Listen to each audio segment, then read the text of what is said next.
terkait dengan adab seorang penuntut ilmu. Adab yang terkait dengan dirinya. Dan kita akan masuk kepada adab yang ketiga yang disebutkan oleh Asy-Syaikh rahimahullahu taala. Apa itu? Al-amru salisu. Perkara yang ketiga dari adab-adab seorang penuntut ilmu adalah ad-difa'u 'anil syari'ati, yaitu membela syariat, pembelaan terhadap syariat Allah Subhanahu wa taala, syariatul Islam, syariat yang Allah turunkan kepada Rasulnya Muhammad ibni Abdullah sallallahu alaihi wa ala alihi wasallam. Nah, dan ini juga masih terkait dengan niat, ya, yang melandasi seluruh aktivitas belajar bagi seorang penuntut ilmu. Kata beliau rahimahullahu ta'ala, an yanwi bi talabil ilmi ad-difa'a an syari'ati, yaitu seorang penuntut ilmu ketika dia belajar, ketika dia menuntut ilmu, maka dia niatkan itu dalam rangka untuk membela, dalam rangka untuk melakukan pembelaan terhadap syariat Allah Subhanahu wa taala atau syariatul Islam. Mengapa demikian? Li'annal kutuba la yumkinu an tudafi'a 'anil syariah wa la yudafi'u 'anil syariati illa hamilus syariati. Nah, kenapa mesti meniatkan aktivitas belajar agama itu dalam rangka pembelaan terhadap syariat Allah? Sebab buku-buku, kitab-kitab yang memuat atau yang berisi tentang syariat, ya, itu tidak mungkin membela dirinya sendiri. Ya, artinya buku itu tidak mungkin bisa, ya, membela atau melakukan pembelaan. Dan tidak ada yang bisa melakukan pembelaan terhadap syariat ini kecuali mereka yang membawa syariat itu sendiri. Kecuali mereka yang memiliki ilmu syariat. Ya. Falau anna rajulan min ahli al-bid'ah jaa ila maktabatin hafilatin bil kutubi asy-syari'ati fiha ma la yuhsa minal kutub. Misalnya saja ada seseorang yang dia ini adalah ahlul bid'ah. Dia datang ke perpustakaan yang perpustakaan tersebut penuh dengan berbagai macam buku, ya, sedemikian banyaknya, ya, sampai tidak bisa dihitung jumlah buku yang ada di perpustakaan tersebut. Dan seluruhnya, yakni seluruh buku-buku tersebut memuat tentang, ya, syariat atau hukum-hukum syariat di dalam Islam. 6. Wa qama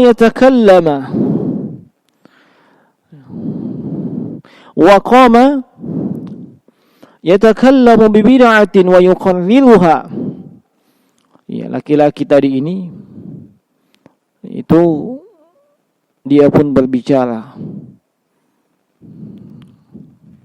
menyampaikan kebid'ahan dan membenarkan kebid'ahan tersebut, maka fala azunnu anna kitaban wahidan yaruddu alaih. Maka saya kira tidak ada satupun dari buku-buku yang ada itu yang jumlahnya sangat banyak tersebut, ya, tidak ada yang bisa melakukan pembelaan. Buku-buku tersebut tidak akan mungkin membela dirinya sendiri, walaupun isi buku tersebut adalah ilmu syariat, ilmu agama. Naam. Lakin idza takallama 'inda syakhsin min ahli al-'ilmi bi bid'atihi liyuqarriruha fa inna taliban 'ilmi yaruddu 'alayhi wa yadhhabu kalamahu bil Qur'ani was sunnati. Nah, tetapi kalau misalnya dia berbicara kepada seseorang dari kalangan ahli ilmu, dari kalangan ulama, dia sampaikan atau dia sebutkan tentang bid'ah, ya, kebid'ahan yang dia benarkan, nah, yang dia takrir, maka tentunya taliban ilmi, fa inna taliban ilmi, tentunya seorang penuntut ilmu pasti akan membantah, pasti akan menolak ucapan-ucapan yang mengandung kebid'ahan atau, ya, ucapan-ucapan yang menyeru kepada kebid'ahan dan ucapan yang membenarkan kebid'ahan itu pasti akan dibantah dan ditolak oleh seorang penuntut ilmu, dan itu ditolak dengan Al-Quran dan As-Sunnah. Ya, nah, ini jemaah sekalian, rahimani wa rahimakumullah,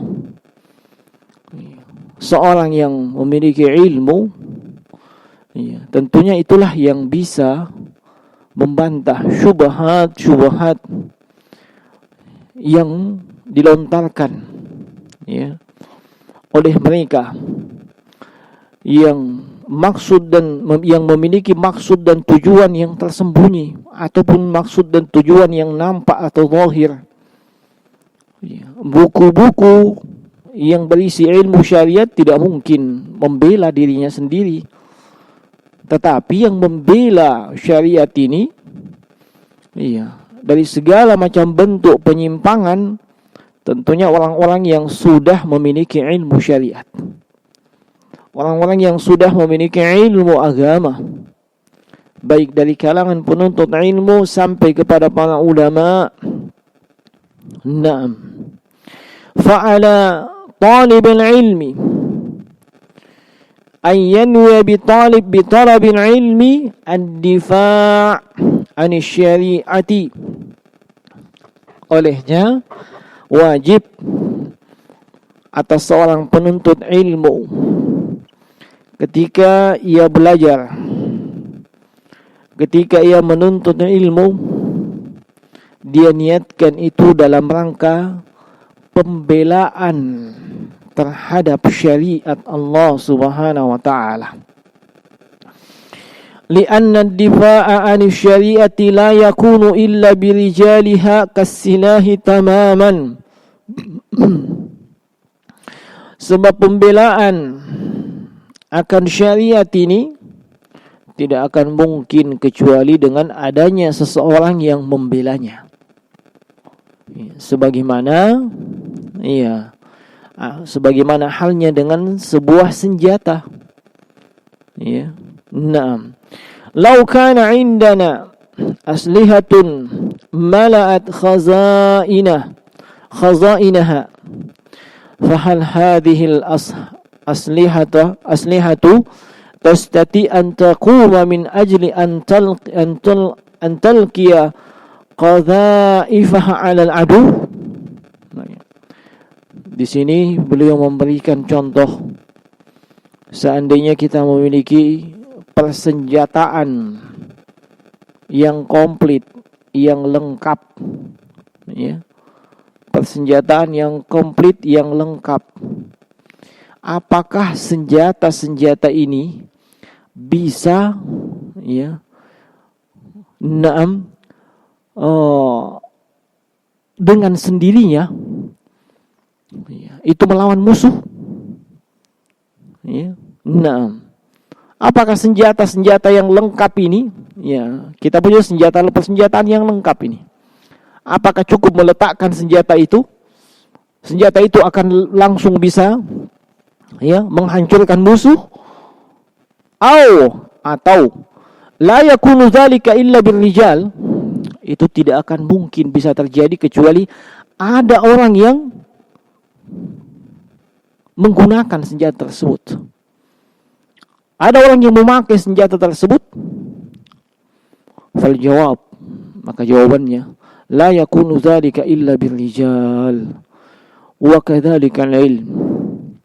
Maka jawabannya tidak akan mungkin, ya, kecuali kalau ada orang yang menggunakannya, ya. Ada orang yang berada di balik senjata tersebut. Demikian pula dengan ilmu, ya. Nah, bahkan, ya, senjata-senjata yang ada, iya, itu kadang dalam beberapa keadaan dan kondisi, walaupun senjatanya itu canggih dan modern, iya, kadang tidak mendatangkan manfaat kecuali kalau digunakan, ya, atau dipakai oleh mereka yang juga tahu cara menggunakan senjata, ya. Iya, makanya ada istilah, ya, istilah ini istilah dari negeri sebelah, ya, yang pokok itu adalah man behind the gun, ya. Yang pokok itu adalah siapa yang berada di balik senjata tersebut, siapa yang gunakan, siapa yang pakai itu senjata, bukan senjatanya, ya. Sebab kadang dengan senjata yang biasa-biasa saja, senjata yang, ya, serba terbatas, tetapi orang yang menggunakan man behind the gun itu adalah orang yang cakap, ya, tahu, dan dia cerdik, yang memiliki strategi. Tentunya senjata yang, ya, biasa-biasa saja dia bisa gunakan untuk menghancurkan musuh. Nah, wa kadzalika ilm, demikian pula dengan masalah ilmu, ya. Ilmu, ya, yang ada di buku-buku, yang ada di kitab-kitab, tidak mungkin bisa membela, buku-buku itu tidak mungkin bisa membela dirinya sendiri. Tetapi yang bisa melakukan pembelaan adalah mereka yang mengetahui, memahami, dan menguasai isi dan kandungan dari buku-buku, yang buku-buku itu kontennya adalah ilmu syar'i atau ilmu syariat.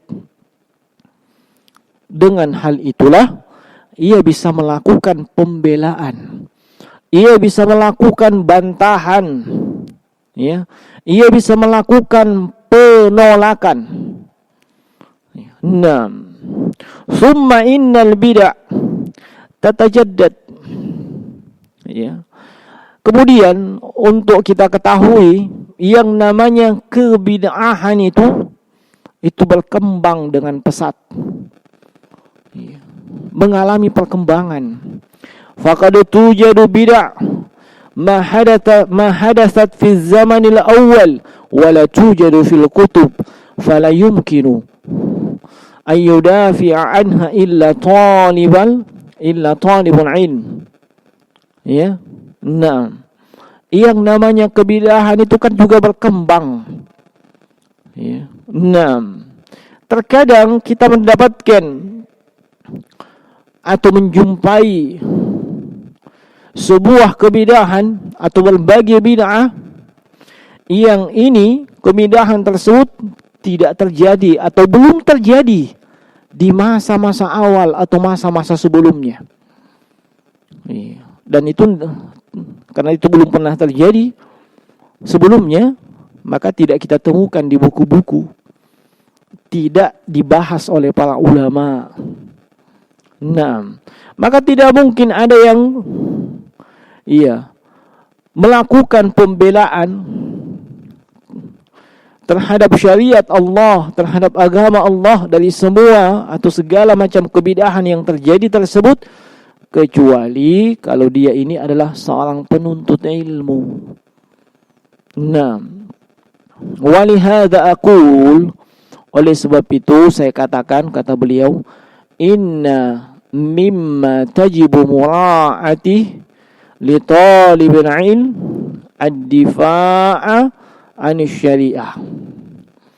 Maka sungguhnya yang benar-benar wajib mesti diperhatikan oleh setiap penuntut ilmu adalah pembelaan terhadap syariat. Idzan fannasu fi hajatin massatin ilal ulama'i.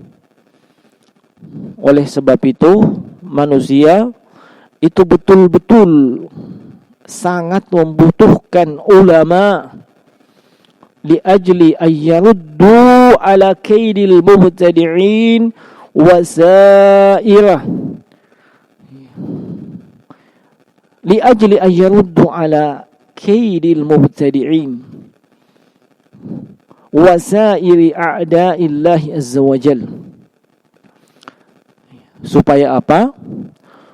Sebab para ulama inilah yang melakukan bantahan, yang menolak, yang membantah terhadap segala macam tipu daya yang dilakukan oleh ahlul bid'ah dan musuh-musuh Islam, musuh-musuh Allah Subhanahu wa ta'ala. ولا يكون ذلك إلا بالعلم الشرعي المتلقى من كتاب الله وسنة رسوله صلى الله عليه وسلم. Dan itu tidak akan mungkin kecuali dengan ilmu syar'i, ilmu agama yang diambil atau terambil atau berasal dari kitabullah, dari Al-Quran dan sunnah Rasulnya sallallahu alaihi wa ala alihi wasallam. Nah, dan ini rambu yang mesti diperhatikan oleh siapapun dari kalangan penuntut ilmu. Niatnya itu ketika dia belajar untuk melakukan pembelaan terhadap agama Allah, untuk menolong agama Allah, menolong dan membela syariat Islam. Dia niatkan seperti itu, bukan untuk membela dirinya sendiri, bukan untuk membela kelompoknya, bukan untuk menopang penyimpangan-penyimpangannya, tidak. Mungkin di sini muncul pertanyaan, apakah memang syariat Allah, syariatul Islam, atau secara umum agama Islam ini butuh untuk dibela? Apakah memang ada yang ada yang melakukan diskriminasi, atau ada yang mendiskreditkan syariat Islam atau Islam itu sendiri? Nah, maka kita katakan sejak diutusnya Nabi dan Rasul, yang masing-masing mereka ini membawa syariat dari Allah, itu bermunculan pula musuh-musuh, baik dari kalangan kufar, orang kafir, ataupun dari kalangan kaum muslimin itu sendiri, dan mereka ini munafik, termasuk juga dari syaitan, dari golongan jin, maupun syaitan dari golongan manusia. Ya. Mereka ini berkolaborasi. Ya. Bahasa lainnya mereka ini ta'awun untuk memberangus syariat Islam. Kadang ada yang nampak secara zahir seperti yang dilakukan oleh orang-orang kafir, dan ada yang bentuknya terselubung dan sangat halus. Mereka ini bermain cantik. Itulah yang dilakukan oleh kaum munafikin. Ya. Nah, apa buktinya? Di dalam Al-Quran Allah Subhanahu wa ta'ala sebutkan itu. Seperti dalam surah Al-An'am di ayat yang ke-112. Wa kadzalika ja'alna likulli nabiyyin aduwan syayatinal insi wal jin yuhi ba'duhum ila ba'din zukhrufal qawli gurura. Ya. Allah Subhanahu wa ta'ala berfirman, dan demikianlah kami menjadikan bagi setiap nabi itu musuh. Ya. Syayatin al-insi wal jins wal ins. Syaitan yang syaitan ini dari kalangan manusia, dan juga syaitan dari kalangan al-jin, yang mereka saling membisikkan, ya, antara sebahagian kepada sebahagian yang lainnya, zuhrufal qawli gurura, ungkapan-ungkapan, perkataan-perkataan yang indah namun mengandung penipuan, untuk menipu manusia. Demikian pula yang Allah Subhanahu wa ta'ala sebutkan dalam surah Al-Furqan ayat ke-31. Wa kadzalika ja'alna likulli nabiyyin aduwwan minal mujrimin wa kafa bi rabbika hadiyan wa nasira. Dan demikianlah kami jadikan bagi setiap nabi itu musuh dari kalangan al-mujrim, para pendosa. Ya. 6. Dan cukuplah Allah Subhanahu wa ta'ala itu menjadi hadiyan wa nasira, sebagai pemberi hidayah dan sebagai penolong. Ini menunjukkan bahwasanya musuh-musuh syariat Islam itu sudah ada sejak dahulu. Ya. Dan itu tentunya dipelopori oleh mereka yang, ya, membenci Islam, membenci syariat Islam, baik dari kalangan al-kuffar maupun dari kalangan kaum munafikin. Mereka ini bahu-membahu, saling berkolaborasi, ta'awun 'alal itsmi. Ada yang bentuknya nyata dan real, menentang syariat secara langsung, dan ada juga yang sangat halus. Ya. Ada juga yang sangat halus. Nah, ada yang menentang, ya, secara zahir syariat Islam, seperti mereka yang sama sekali tidak menerima hudud yang ada dalam syariat. Hudud, hukum-hukum, seperti misalnya pencuri itu dipotong tangannya, ya. Kemudian yang berzinah dan dia sudah menikah atau sudah pernah menikah itu dirajam sampai mati. Atau orang yang membunuh amdan secara sengaja tanpa ada alasan yang dibenarkan, ya, dan dia tidak dimaafkan oleh keluarga, ya, yang terbunuh itu dikisos. Ini semuanya dikatakan melanggar HAM. Ya. Kadang yang menyuarakan itu adalah kaum kufar, dan juga ada juga dari kalangan kaum muslimin, yang mereka ini kaum munafikin. Ya. Yang mereka ini kaum munafikin. Nah, ada juga yang sangat halus, tapi hakikatnya menentang syariat. Ya. Nah, seperti misalnya, ya, mereka ini tidak langsung menentang yang namanya sumber-sumber syariat. Tidak langsung mengatakan Al-Quran itu keliru, tidak langsung mengatakan hadits atau sunnah itu keliru, tidak. Tapi mereka melakukan intrik-intrik yang licik, culas, dan terselubung. Dan tidaklah hal tersebut tersembunyi bagi ahlus sunnah. Apa itu? Misalnya, mereka ini mendiskreditkan orang-orang yang meriwayatkan hadis. Mendiskreditkan orang-orang yang meriwayatkan hadis.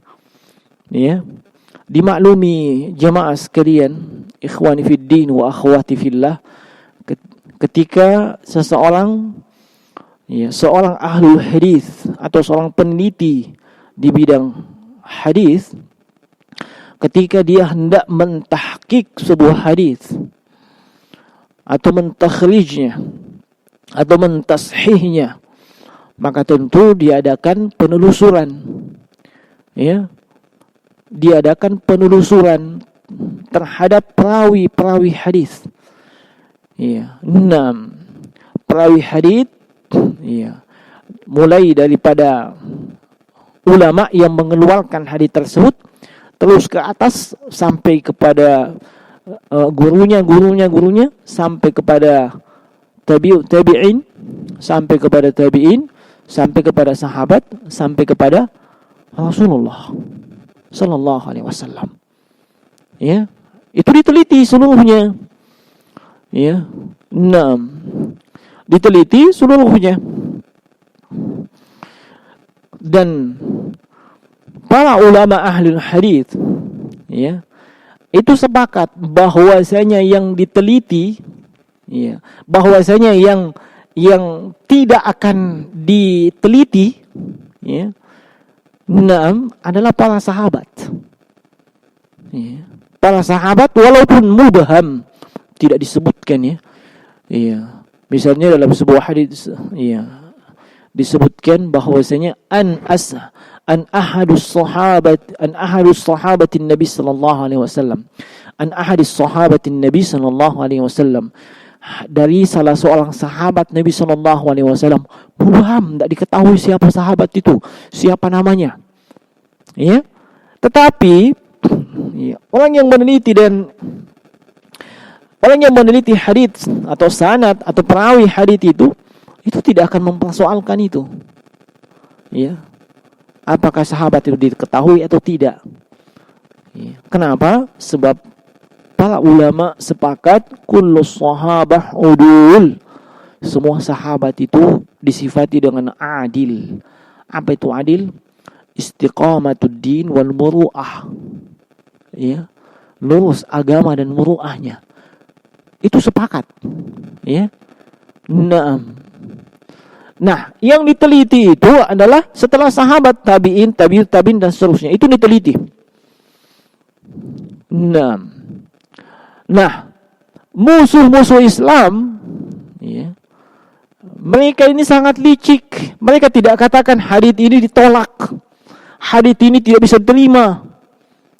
Walaupun ada juga yang langsung mengatakan demikian. Tetapi mereka sangat licik. Mereka katakan sahabat fulan bin fulan ini kok bisa dia meriwayatkan hadits yang banyak. Padahal dia cuman berapa tahun, setahun 2 tahun bersama dengan Nabi. Maka ini pun dikritik. Seperti kritikan mereka terhadap siapa? Abu Hurairah radhiyallahu ta'ala anhu.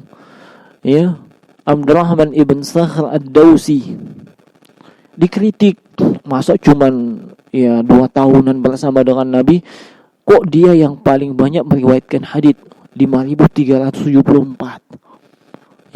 Itu yang dikritik. Mereka tidak kritik hadisnya. Tapi yang dikritik itu sahabat. Itu licik sekali jemaah sekalian. Sebab kenapa? Itu ujung-ujungnya mereka kalau meragukan kredibilitas para sahabat, tentunya akan diragukan pula hadits yang dia bawakan, yang dia sampaikan. Dan hadits adalah salah satu sumber hukum atau salah satu sumber dari syariat Islam. Otomatis hadisnya akan ditolak. Sebab sahabat yang meriwayatkannya dianggap tidak kredibel. Ya. Nah, itu yang pertama. Yang kedua, sekaligus itu juga mendiskreditkan Nabi sallallahu alaihi wasallam. Ya. Nah, jadi mereka tidak langsung mencela Nabi, ya. Walaupun kita tahu ya, kalau dari kalangan kaum kufar, ya mereka terang-terangan mencela Nabi, mencela Islam dan seterusnya. Tapi dari kalangan kaum munafikin, dari kalangan musuh-musuh Islam ini, ya, yang mungkin mereka ini statusnya masih muslim dari sisi identitas, licik sekali mereka. Ya. Nah, yang didiskreditkan itu sahabat. Ya. Yang didiskreditkan itu adalah orang yang dekat dengan Nabi sallallahu alaihi wasallam, termasuk istrinya Nabi, yang juga ya masuk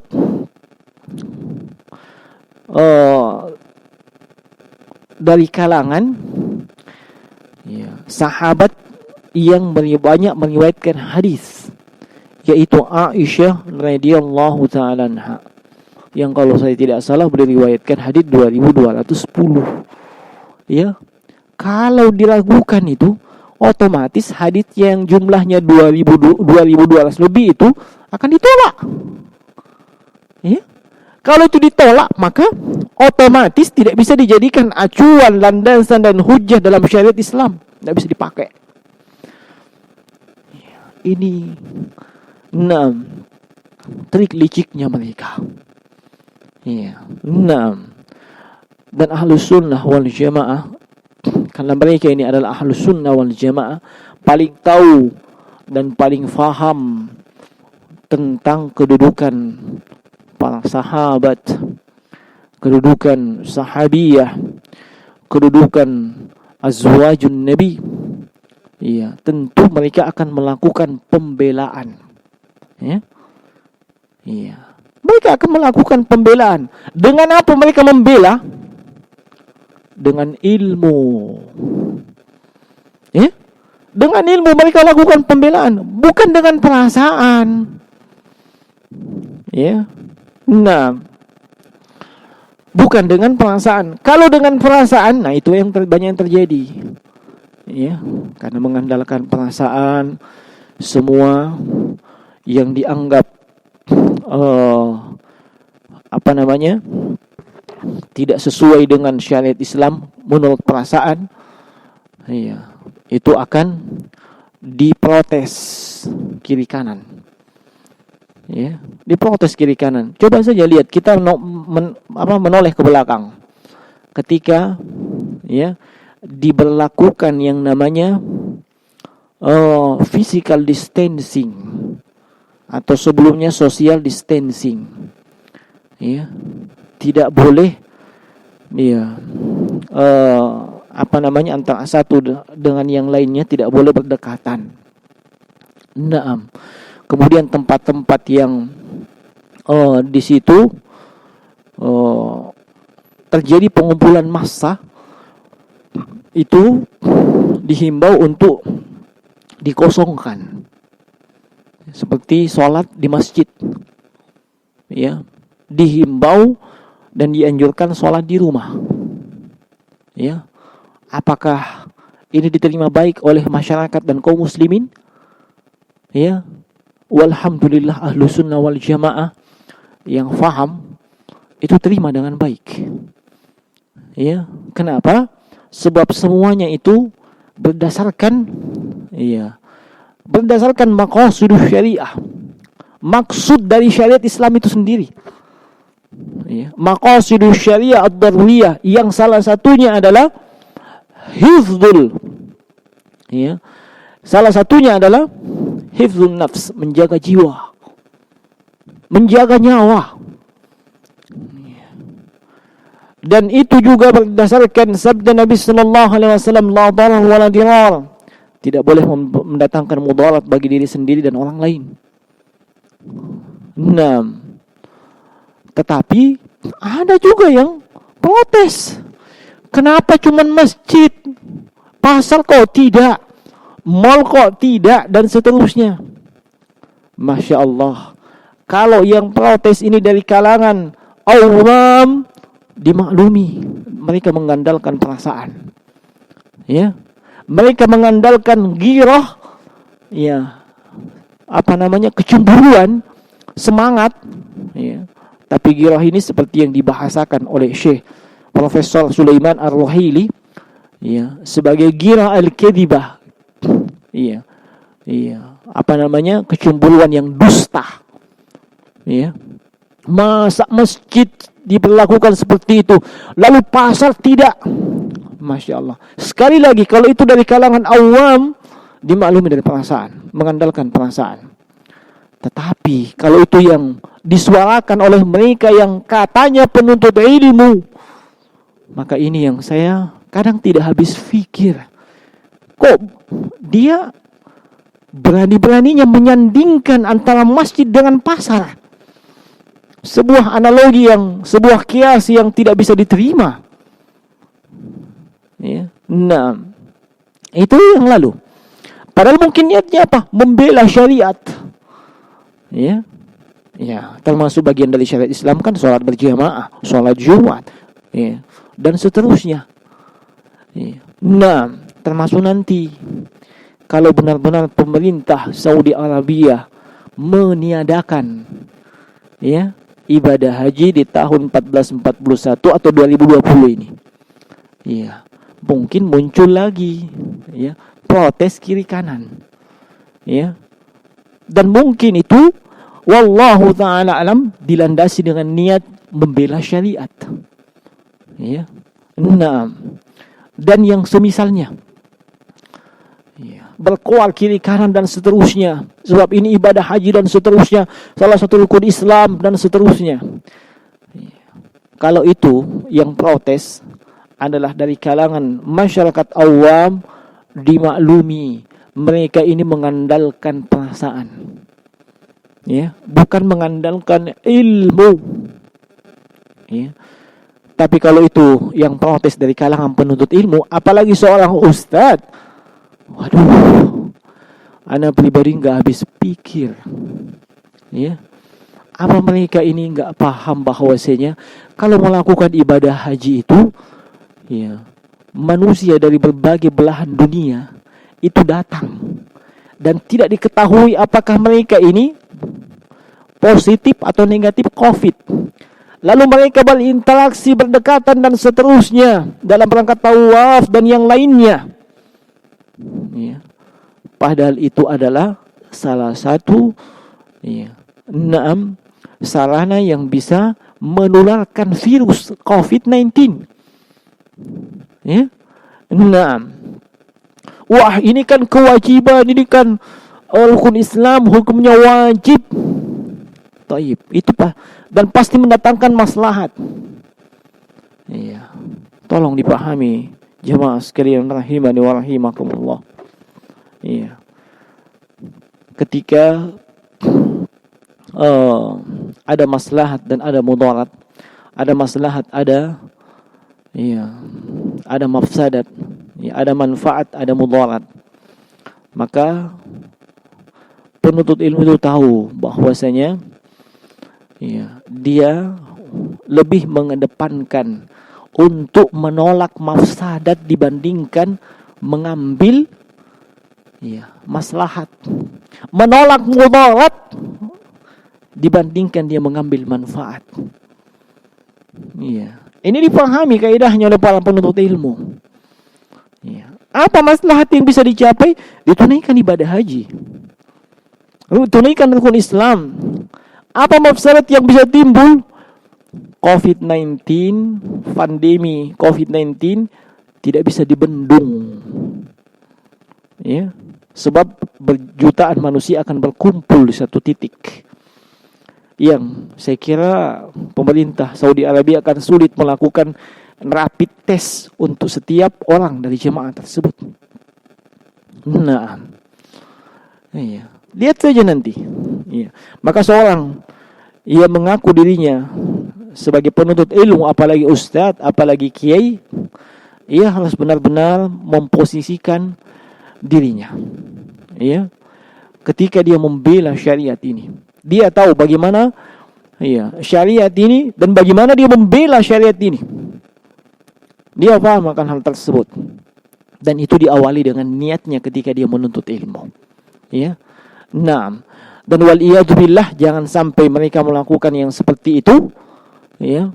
Itu dalam rangka hubbuz zuhur, ingin tampil. Ya, ingin viral. Oh, Masya Allah, fulan yang memprotes. Siapa itu? Oh, langsung terkenal. Ya, memang begitu. Ya, sekarang ini kalau Anda mau jadi viral, Anda mau jadi terkenal, bikin saja yang aneh-aneh. Ya, yang anti mainstream istilahnya, menyelisih keumuman. Ya. Nah, ini pentingnya kita membela yang namanya syariat. Tapi yang tidak kalah pentingnya juga, di samping niat kita ada pembelaan terhadap syariat, kita tahu cara membela syariat itu bagaimana. Kita juga tahu memposisikan diri kita dalam pembelaan terhadap syariat tersebut. Ya. Dan ini rambu yang mesti dipahami dan diperhatikan oleh siapapun dari kalangan penuntut ilmu, termasuk saya pribadi. Ya, maka di kesempatan ini kembali saya ingatkan kepada siapapun, kawan-kawan, para asatidzah, para kiai yang mereka ini statusnya adalah para penuntut ilmu, hendaknya memperhatikan hal tersebut. Ia belajar, ia menuntut ilmu, itu niatnya untuk melakukan pembelaan terhadap syariatul Islam. Nah, dan seperti yang diungkapkan oleh Syekh tadi yang kita sebutkan, yang namanya kebid'ahan, yang namanya penyelewengan dan penyimpangan, itu tentunya berkembang seiring dengan perkembangan zaman. Maka lebih dituntut lagi bagi seorang penuntut ilmu untuk lebih semangat, mengerahkan semua potensi yang dia miliki untuk belajar. Nah, dan saya kira ini jemaah sekalian, adab yang ketiga sekaligus rambu yang mesti dipahami oleh setiap penuntut ilmu terkait dengan niatnya dia belajar ilmu syar'i atau ilmu agama. Mohon maaf atas segala kekurangan, yang benar hanya datang dari sisi Allah Subhanahu wa taala, yang salah itu dari sisi kami. Subhanakallah bihamdika asyhadu an la ilaha illa anta astaghfiruka wa atubu ilaik. Assalamualaikum warahmatullahi wabarakatuh.